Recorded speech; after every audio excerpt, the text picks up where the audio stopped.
नमस्कार ओडिशा। आज हूँ डिसेम्बर मास 27 तारिख शनिवार। आउ आजिर पाणीपाग अपडेट आसी जाइछि। तेबे भिडियोटी आरंभ करने पूर्व समस्त को गोटे रिक्वेस्ट, आमर चैनल को सब्सक्राइब करने सहित पाखरे आसुतिबा बेल आइकन को ऑन करने को जमारू भूलंतु नहीं। शीत मध्यरे आसुची लघुचाप, नवा वर्षरे हेबो घनीभूत। आसंता डिसेम्बर 31 तारिख बेलू दक्षिण बंगोपसागर रे एक घूर्णिबलय सृष्टि हेबार संभावना रही, जहाँ परवर्ती समय लघुचाप रे परिणत हो पारे। लघुचाप प्रभाव रे राज्यर किछि अंचल रे हालुकारु मध्यम धरणर वर्षा हो पारे। पाणीपाग विशेषज्ञ प्रोफेसर सुरेंद्रनाथ पशुपालकों सूचना अनुजाई जानुआरी 3 तारिख बेलू एहार दक्षिण रे विषुवरेखा निकटरे अन्य एक लघुचाप सृष्टि हेबार संभावना थिबारु बंगोपसागरर एही संभाव्य लघुचाप विशेष घनीभूत होई न पारे। एही सिस्टम सप्ताह पर्यंत दक्षिण बंगोपसागर रे स्थिर रहिबार संभावना अछि। एहार घनीभूत हेबार तीव्रता बा गतिपथ विषय रे वर्तमान ठारू आकलन करिबा संभव नुहे। एहा पूर्वरु इंडोनेशिया किंबा पश्चिम रे श्रीलंका आड़कू जाई पारे। तेबे एबेठारू एही लघुचाप को नहीं विचलित हेबार कौनसी आवश्यकता नाही बोली प्रोफेसर पशुपालक परामर्श देइछन्ति। अन्यपटे भुवनेश्वर स्थित आंचलिक पाणीपाग विज्ञान केन्द्र पक्षरु आज पई गुरुत्वपूर्ण सूचना मिलिछि। आज मोट 4टी जिले में येलो वार्निंग जारी करा जायछि। एहा सहित 10टी जिले में भीषण शीत एवं 20टी जिले में प्रबल शीत अनुभूत हेबो। ଏହା ସହିତ ରାଜ୍ୟର ସମୁଦାୟ 30ଟି ଜିଲ୍ଲାରେ ପାଗ ଶୁଖିଲା ରହିବ ବୋଲି ପୂର୍ବାନୁମାନ କରାଯାଇଛି। ତେବେ ଆଜି କେଉଁ କେଉଁ ଜିଲ୍ଲାକୁ ସତର୍କ ସୂଚନା ଦିଆଯାଇଛି, କେଉଁ ଜିଲ୍ଲାଗୁଡ଼ିକରେ ପାଗ ଶୁଖିଲା ରହିବ, ତା ସହିତ କେଉଁ ଜିଲ୍ଲାଗୁଡ଼ିକରେ ହାଡ଼ଭଙ୍ଗା ଶୀତ ବା ଭୀଷଣ ଶୀତ ହେବ ଏବଂ କେଉଁ କେଉଁ ଜିଲ୍ଲାରେ ପ୍ରବଳ ଶୀତ ହେବ ଏବଂ ରାଜ୍ୟର ତାପମାତ୍ରା ଆହୁରି କେତେ ଡିଗ୍ରୀ ସେଲସିୟସ୍ ପର୍ଯ୍ୟନ୍ତ କମିବ, ତା ସହିତ ଆସନ୍ତା ଜାନୁଆରୀ ମାସରେ ହେବାକୁ ଥିବା ଲଘୁଚାପ କୁ ନେଇ ପାଣିପାଗ ବିଭାଗ କ'ଣ ଅପଡେଟ୍ ଦେଇଛି, ଏ ନେଇ ସମ୍ପୂର୍ଣ୍ଣ ଖବର ଏବଂ ଆପଣଙ୍କ ଜିଲ୍ଲାର ତାପମାତ୍ରା କେତେ ରହିବ ତାହା ଜାଣିବା ପାଇଁ ଭିଡ଼ିଓଟିକୁ ଶେଷ ପର୍ଯ୍ୟନ୍ତ ନିଶ୍ଚୟ ଦେଖନ୍ତୁ। ତା ସହିତ ଚ୍ୟାନେଲରେ ନୂଆ କରି ଆସିଥିଲେ ଆମ ଚ୍ୟାନେଲ ଜି ନ୍ୟୁଜ୍ ଅପଡେଟ୍କୁ ଏବେ ହିଁ ସବସ୍କ୍ରାଇବ୍ କରି ପାଖରେ ଆସୁଥିବା ବେଲ୍ ଆଇକନ୍କୁ ଅନ୍ କରି ରଖନ୍ତୁ। ଏହାଦ୍ୱାରା ଆପଣ ସବୁଦିନ ପାଣିପାଗର ସଠିକ୍ ଅପଡେଟ୍ सर्वप्रथमे पाइपारिबे। तेबे चलंतु डेरी न करी आजिर पाणीपाग अपडेट उपरे नजर पकाइनेबा। आजिठू राज्य रे बढ़िबो शीत। एक सप्ताह धरी हाड़भंगा शीत अनुभूत हेबो। समतल और पहाड़िया अंचल रे थंडार 3 डिग्री रे थरिबे लोके। एही अंचल गुड़िकरे 2 डिग्री पर्यंत राति तापमात्रा ह्रास पाइबार संभावना रही। तासह राज्य रे पारद तलमुहा रहिथिबा बेले विलंबित रातिरु घन कुहुड़ी माड़ी आसुची। शीतर प्रभाव घन कुहुड़ी आहुरी तीव्र करुची।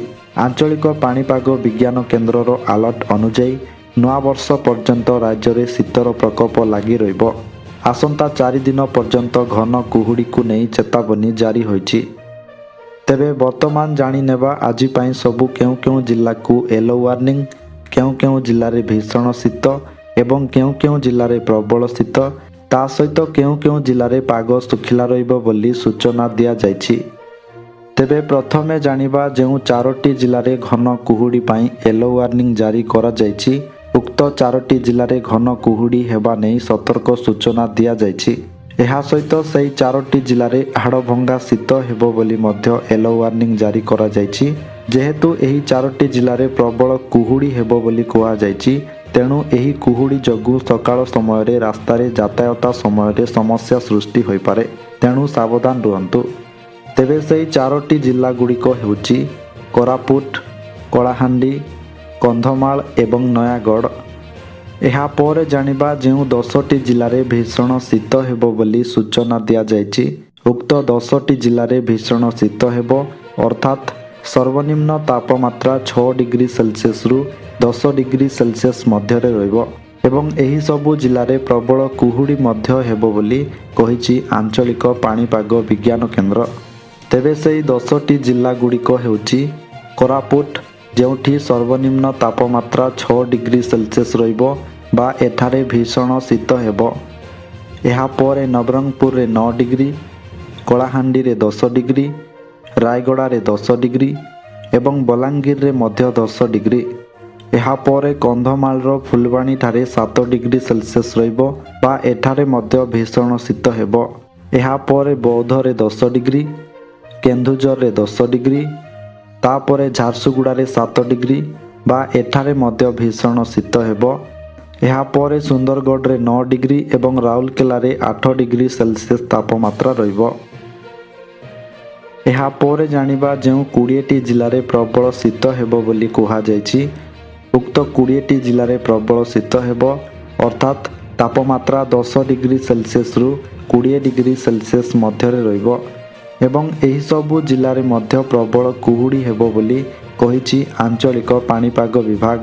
ତେବେ ସେହି 20ଟି ଜିଲ୍ଲାଗୁଡ଼ିକ ହେଉଛି ମାଲକାନଗିରି, ଯେଉଁଠି ତାପମାତ୍ରା ରହିବ 12 ଡିଗ୍ରୀ ସେଲସିୟସ୍।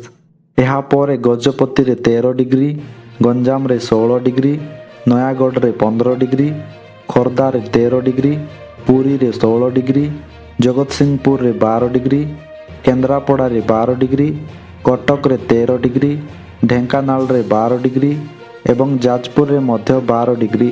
ଏହାପରେ ଭଦ୍ରକରେ 13 ଡିଗ୍ରୀ, ବାଲେଶ୍ୱରରେ 12 ଡିଗ୍ରୀ, ମୟୂରଭଞ୍ଜରେ 12 ଡିଗ୍ରୀ, ଦେଓଗଡ଼ରେ 12 ଡିଗ୍ରୀ, ସମ୍ବଲପୁରରେ 12 ଡିଗ୍ରୀ ଏବଂ ବରଗଡ଼ରେ ମଧ୍ୟ 12 ଡିଗ୍ରୀ। ଏହାପରେ ସୋନପୁରରେ 11 ଡିଗ୍ରୀ, ବଲାଙ୍ଗୀର ଟିଟଲାଗଡ଼ଠାରେ 12 ଡିଗ୍ରୀ ଏବଂ ନୂଆପଡ଼ାରେ ମଧ୍ୟ 12 ଡିଗ୍ରୀ ସେଲସିୟସ୍ ତାପମାତ୍ରା ରହିବ। ତେବେ ଏହାପରେ ଜାଣିବା ଯେଉଁ ସମୁଦାୟ 30ଟି ଜିଲ୍ଲାରେ ପାଗ ଶୁଖିଲା ରହିବ ବୋଲି କୁହାଯାଇଛି। ଉକ୍ତ 30ଟି ଜିଲ୍ଲାରେ ପାଗ ମୁଖ୍ୟତଃ ଶୁଖିଲା ରହିବ ଏବଂ କିଛି କିଛି ସ୍ଥାନରେ ପାଗ ମେଘୁଆ ରହିବ। ତା ସହିତ ଏହି ସମୁଦାୟ 30ଟି ଜିଲ୍ଲାରେ ଆଜି ପାଇଁ କୌଣସି ବର୍ଷାର ସମ୍ଭାବନା ନାହିଁ ବୋଲି ଏହି ସବୁ ଜିଲ୍ଲାକୁ କୌଣସି ୱାର୍ଣ୍ଣିଂ ଜାରି କରାଯାଇ ନାହିଁ ବା ଏହି ସବୁ ଜିଲ୍ଲାକୁ ଗ୍ରୀନ୍ ଜୋନ୍ରେ ରଖିଛି ଆଞ୍ଚଳିକ ପାଣିପାଗ ବିଜ୍ଞାନ କେନ୍ଦ୍ର। ତେବେ ସେହି 30ଟି ଜିଲ୍ଲାଗୁଡ଼ିକ ହେଉଛି ମାଲକାନଗିରି, କୋରାପୁଟ, ନବରଙ୍ଗପୁର, ରାୟଗଡ଼ା, କଳାହାଣ୍ଡି, ନୂଆପଡ଼ା, ବଲାଙ୍ଗୀର, କନ୍ଧମାଳ, ଗଜପତି, ଗଞ୍ଜାମ, ନୟାଗଡ଼, ବୌଦ୍ଧ, ସୋନପୁର, ବରଗଡ଼, ସମ୍ବଲପୁର, ଝାରସୁଗୁଡ଼ା, ସୁନ୍ଦରଗଡ଼, ଦେଓଗଡ଼, ଅନୁଗୁଳ, ଢେଙ୍କାନାଳ, କଟକ, ଖୋର୍ଦ୍ଧା, ପୁରୀ, ଜଗତସିଂହପୁର, କେନ୍ଦ୍ରାପଡ଼ା, ଯାଜପୁର, କେନ୍ଦୁଝର, ଭଦ୍ରକ, ବାଲେଶ୍ୱର ଏବଂ ମୟୂରଭଞ୍ଜ। ତେବେ ଦର୍ଶକ ବନ୍ଧୁ, ଏହା ଥିଲା ଆଜିର ସମ୍ପୂର୍ଣ୍ଣ ପାଣିପାଗ ଅପଡେଟ୍। ସବୁଦିନ ଏହିପରି ପାଣିପାଗ ଅପଡେଟ୍ ଜାଣିବା ପାଇଁ ଆମର ଚ୍ୟାନେଲ ସହିତ ଯୋଡ଼ି ହୋଇ ରୁହନ୍ତୁ। ଆଉ ଆପଣ କେଉଁ ଜିଲ୍ଲାରୁ ଏହି ଭିଡ଼ିଓ ଦେଖୁଛନ୍ତି ଏବଂ ଆପଣଙ୍କ ଜିଲ୍ଲାରେ ଶୀତ କିଭଳି ଅଛି କମେଣ୍ଟ ବକ୍ସରେ ନିଶ୍ଚୟ ଜଣାନ୍ତୁ।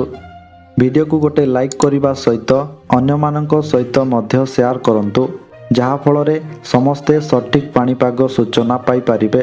ଆସନ୍ତାକାଲି ପୁଣି ଦେଖାହେବ ଏକ ନୂଆ ଅପଡେଟ୍ ସହିତ। ସେ ପର୍ଯ୍ୟନ୍ତ ବିଦାୟ ଦିଅନ୍ତୁ।